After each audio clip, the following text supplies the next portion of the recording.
প্রদেশ কংগ্রেসের তরফে আজ প্রাক্তন প্রধানমন্ত্রী ডক্টর মনমোহন সিং এর প্রতি শ্রদ্ধা জানিয়ে এক স্মরণ সভার আয়োজন করা হয়েছিল।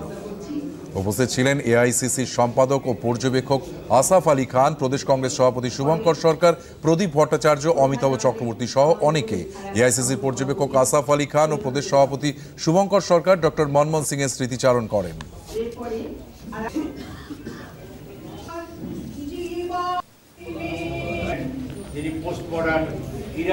সারা ভারতবর্ষ জুড়ে তাকে শ্রদ্ধা জানাবার জন্য, তার স্মৃতিচারণের মধ্যে দিয়ে এবং তার কর্মযোগ্য যা ছিল সেটাকে মনে করার জন্য, কারণ প্রতিনিয়ত তার কর্মযোগ্য ফল সুফল হিসাবেই আমরা পাচ্ছি।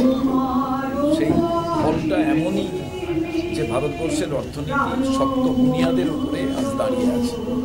সেই সমস্ত জিনিস আলোচনা, তার স্মৃতিচারণের মধ্যে দিয়ে, তাকে শ্রদ্ধা জানাবার মধ্যে দিয়ে, এই কর্মসূচির মধ্যে দিয়ে আমাদের আগামী দিনের রাজনৈতিক সমস্ত কর্মসূচির সূচনা হল।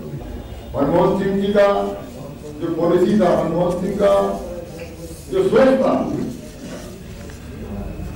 महात्मा गांधी के सोच के साथ में तालमेल बैठाकर मानवतावादी सोच वाले नेता थे वो। उनका देहांत, उनका इस दुनिया को छोड़ना सिर्फ कांग्रेस के लिए क्षति नहीं है, पूरे विश्व के लिए क्षति है।